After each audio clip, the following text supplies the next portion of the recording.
So big pass லைவ்ல வந்து பார்த்தீங்கன்னா ஒரு பக்கம் வந்து மன உளைச்சலில் உள்ளான ஜாக்லின் தான். ரெட் கார்பெட் வந்து தான் அவங்களுக்கு ஒரு மிகப்பெரிய கான்ஃபிடென்ட். ஓஸ்ட் தரல, வீட்டில் இருக்கிற கண்டஸ்டன்ஸ் தரல, உனக்காக ஓட்டு போடுற மக்கள் உனக்கு கான்ஃபிடென்ட் கொடுத்துருக்கோமா அப்படின்றது புரிய வைக்க தான் அந்த ரெட் கார்பெட். ஆனால் அது ஜாக்லினுக்கு வேற மாதிரி ஒரு புரிதலாக இருக்குது. அதில் ரொம்ப ஃபீல் பண்ணி எமோஷனலாக பிரேக் டவுன் ஆகிட்டாங்க. முத்துக்குமரன் போயிட்டு பல விஷயங்கள் பேசியிருந்தார். அதை பற்றி தான் டீட்டெயிலாக அந்த வீடியோவில் பார்க்க போகிறோம். வணக்கம் மக்களே, நேஷனல் உச்சிலிருந்து உங்கள் மணிவண்ணன். சேனலுக்கு புதுசாக இருந்தீங்கன்னா சப்ஸ்கிரைப் பண்ணிடுங்க. வீடியோ பார்க்குற அனைத்து நபர்களும் மறக்காமல் லைக் போட்டு பாருங்கள். பல பேர் வீடியோ பார்க்குறீங்க ஆனால் லைக் போடாமல் பார்க்குறீங்க. தயவு செய்து லைக் போட்டு பாருங்கள் மக்களே. ஸோ கார்டன் ஏரியாவில் எடுத்துகிட்டு போய் உட்கார வச்சாங்கல்ல, ஜாக்லின் கார்டன் ஏரியாவில் போய் உட்காந்துட்டாங்க. உட்காந்ததுக்கு அப்புறம் பார்த்தீங்கன்னா சௌந்தர்யா கூப்பிட்டு, ஓ இவங்க கூப்பிட்றதெல்லாம் செய்யணுமா, இவங்க பண்ணுறதெல்லாம் செய்யணுமா அப்படின்ற மாதிரி ஒரு மாதிரி ரியாக்ஷன் காமிச்சாங்க. ஸோ அவங்கள எதனா ஒன்று பண்ணி விட்டுறணுன்றது தான் திட்டமிடல். குறிப்பாக அன்ஷிதா ரொம்ப குறியாக இருக்காங்க. அப்படி உட்காந்துட்டு ஒரு மாதிரி தனியாக உட்காந்துட்டு யாரையுமே கூப்பிடல, எடுத்துகிட்டு எங்கே போய் உட்கார வச்சது தான். அப்படியே ஜாக்லின் உட்காந்து ஏகப்பட்ட திங்கிங் அவன் மைண்டில் விழுந்துட்டு இருக்கு. அந்த டைமில் முத்துக்குமரன் பக்கத்தில் போனார். போன உடனே ஜாக்லின் கண்ணில் இருந்து தார தாரியாக தண்ணி. அவ்வளோ பிரேக் டவுன் ஆகிட்டாங்க. எதுக்கு ஜாக்லின், ஏன் இப்படி அழுகுற அப்படின்னும் போது, எனக்கு தெரியலடா முத்து, இது எப்படி பண்ணுறது, ஏன் எடுத்துக்கிறதுன்னு எனக்கு தெரியல அப்படின்ன மாதிரி இருக்கும்போது, ஏன்னா ஜாக்லின் இது நெகட்டிவாகவும் இருக்கும், நெகட்டிவாக தான் இருக்குது போல். ஏன்னா அவங்க கம்பேரிஷன் வந்து ஃபஸ்ட்டு சீசனை கம்பேர் பண்ணுறாங்க, 7th சீசனை கம்பேர் பண்ணல. 7th சீசன் மக்களுடைய சப்போர்ட் எவ்வளோன்றது அர்ச்சனா காமிச்சாங்க. இதுதான் அந்த இடத்துல முத்துக்குமரனை வீழ்த்தி வந்திருக்காங்கன்னா, முத்துக்குமரனை வித நீங்கள் ஏதோ பண்ணியிருக்கீங்கன்னு தானே அர்த்தம். ஜாக்லின் ஓட்டிங்கில் 4 பேரில் முத்துக்குமாரை தாண்டி இருக்கீங்கன்னா அப்போ உங்களுக்கு ஏதோ பண்ணியிருக்கீங்க, மக்கள் ஓட்டு போட்டிருக்காங்கன்னா ஏதோ ஒரு காரணம் இருக்குன்னு தான் அர்த்தம். அதை ஜாக்லினுக்கு புரியல. பட் என்னன்னு தெரியல, அந்த போலிங்கில் நடந்திருக்குன்றது தெரியும், ஆனால் எத்தனை பேர் யார் கூட வந்தாங்கன்னு தெரிலல. முத்து வந்து பேசுகிறார், ஒன்றுமே கவலைப்படாது ஜாக்லின், எல்லாமே நீ சொல்கிறல நெகட்டிவாக இருக்கும்ன்றது நீ சொல்கிறல, 95% இது பாசிட்டிவாக தான் ஜாக்லின் இருக்கும், 5% தான் நெகட்டிவ். நான் சொல்கிறேன் 95% நீ அந்த அளவுக்கு இங்கே கேமில் எஃபர்ட் போட்டிருக்க, விடாப்படியே கேம் விளையாடி இருக்க, நீ இதுக்கு தகுதி நபர் தான். ஓட்டிங்ல 1,00,000 பேர் எடுத்து ஒரு எக்ஸாம்பிள் கொடுத்து 1,00,000 பேர்ல நீ பண்ண நெகட்டிவ்காக அதை கொடுத்துருந்தானா 5 பேர் 5% போடுவாங்களா, இல்லை ஒரு 10% போடுவாங்களா? மெஜாரிட்டியா அந்த பொண்ணு ஏதோ பண்ணியிருக்குப்பா, அந்த பொண்ணு அழகா விளையாடி இருக்கப்பா அப்படின்றத உனக்கு ஓட்டு போட்டு காப்பாற்றி நிற்க வச்சிருப்பான். ஸோ அதை நீ புரிஞ்சுக்கோ, இதுதான் உனக்கு இது அப்படின்ற மாதிரி சொல்றாரு. ஓகே முத்துக்குமரன். இன்னொரு பக்கம் ஜாக்லின் வந்து என்னென்னா, ஆனால் இதில் ஜாக்லின் அப்செட் ஆகிறதுக்கான காரணம் என்ன தெரியுமா? அவங்களுக்கான ரெகனைசேஷன், அவங்களுக்கான அப்ரிசியேஷன் இது எதுவுமே வீக்கெண்டில் கிடைக்கிறது இல்லை. வீக்கெண்டில் யாருக்கு கிளாப்ஸ் வந்தாலும் வருமே, இந்த ஜாக்லினுக்கு மட்டும் கிளாப் வரக்கூடாதுன்றத ரொம்ப தெளிவாக இருப்பாங்க. ரொம்ப தெளிவாக அது அங்கே இருக்கிற செட் ஆடியன்ஸும் சரி, அங்கே இருக்கிற ஆட்களுமே தெளிவாக கிளாரிட்டியாக பார்த்துருக்காங்க. எதையுமே சொல்லாமல் எப்படி இது பண்ணுறதுன்றது ஜாக்லினுக்கு இப்படி தான் இருக்குது. ஏன் அவங்க பேசின நல்ல விதமான பாயிண்ட்ஸ் எல்லாமே கட் பண்ணியிருக்காங்களே 1 எபிசோடில், நெகட்டிவ் மட்டும் பேசுகிறீங்களே, பிளாஸ்டிங்கான பாயிண்ட் பேசினது இது எல்லாமே முழுக்க கட் பண்ணால் அந்த பொண்ணுக்கு என்ன தோணும்? எல்லாத்தையுமே கட் பண்ணி எடுத்தால் அந்த பொண்ணுக்கு என்னங்க தோணும்? நம்ம எதிர்பார்க்கறது என்ன? வீக்கெண்டில் ஒரு அப்ரிசியேஷன் கிடைக்கணும், வீக்கெண்டில் நமக்கு ஒரு பாராட்டு கிடைக்கணும், நமக்காக ஒரு 4 பேர் கை தட்டிட மாட்டானே, 4 பேருக்கு எதனா என்ன, எல்லா இடத்துலையும் நிராகரிக்கப்பட்டால் அவங்களுக்கு வலியும் வேதனையும் இருக்கத்தானே செய்யும். எல்லா இடத்துலையும் 1-2 இல்லை, எல்லா இடத்துலையும் நிராகரிக்கப்படுகிறது. ஸோ அது கண்டிப்பாக அவங்களுக்கு வந்து வலியை உண்டாக்கியிருக்கும் அப்படின்றது தான் பாயிண்ட்டு. அப்போ ஜாக்லின் கிட்ட கேட்குறாரு முத்து, இந்த வாரம் நீ எதனா நெகட்டிவ் பண்ணியா ஜாக்லின்? சொல்லி, நீ நெகட்டிவ்ன்றல, இந்த வாரம் நீ என்ன நெகட்டிவ் பண்ண? ஒரு நெகட்டிவும் இல்லாமல் அவ்வளோ அழகாக விளையாடி இருக்க. நீ நெகட்டிவ் பண்ணலன்னு உனக்கு தெரியும்ல, அவ்வளோ அழகாக கேம் விளையாடி இருக்கல, அப்புறம் எதுக்கு ஃபீல் பண்ணுற? பண்ணல, நீ எடுத்துகிட்டு போ, எடுத்து விளையாடு அப்படின்ற மாதிரி முத்து மோட்டிவேட் பண்ணுறா. எனக்கு பிடிச்சிருந்தது அந்த இடத்துல முத்து பேசின ஒவ்வொரு வார்த்தைகளும் அவ்வளோ அழுத்தமாகவும் ஆழமாகவும் இருந்தது அப்படின்றதான் யதார்த்தமான உண்மை. இதை சொல்லிட்டு அதுக்கப்புறம் ஜாக்லின், நான் வந்த நாள்லேருந்து இது ஒரு ஆப்பர்ச்சுனிட்டி டாடி, இந்த ஆப்பர்ச்சுனிட்டியை நான் 3 வருஷமாக கஷ்டப்பட்டு தானே வாங்கியிருக்கேன். எல்லா விஜய் டிவி இதெல்லாம் சீக்கிரமாக கிடச்சிச்சுன்னு யார் என்ன வேணாலும் பேசலாம். 3 வருஷமாக ட்ரை பண்ணி நான் வாங்கிட்டு இருக்கேன். அதோட வழி எனக்கு தெரியும்.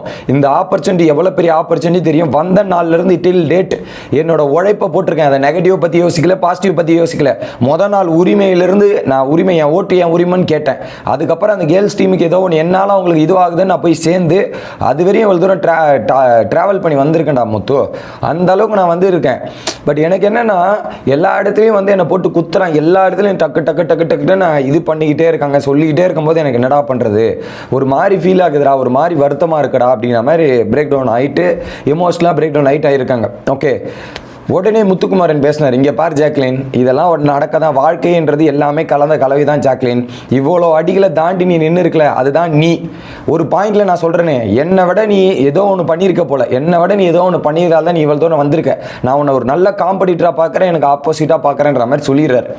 கிட்டத்தட்ட பெஸ்ட் பர்ஃபார்மர் 10 வீக்கில் பெஸ்ட் பர்ஃபார்மர் யாருன்னு கேட்டிங்கன்னா ஒட்டுமொத்த வீடுமே சேர்ந்து உனக்கு ஒரு 9 ஓட்டு போடுறான். 9 ஓட்டு போட்டு நீ தேர்ந்தெடுக்கப்பட்டனா என்ன அர்த்தம்? நீ இந்த ஷோக்காக உன்னை 100% உழைப்பை போட்டிருக்க, அதுக்காக நீ கடைசி வரையும் நின்று இருக்கன்னு தான் பாயிண்ட்டு.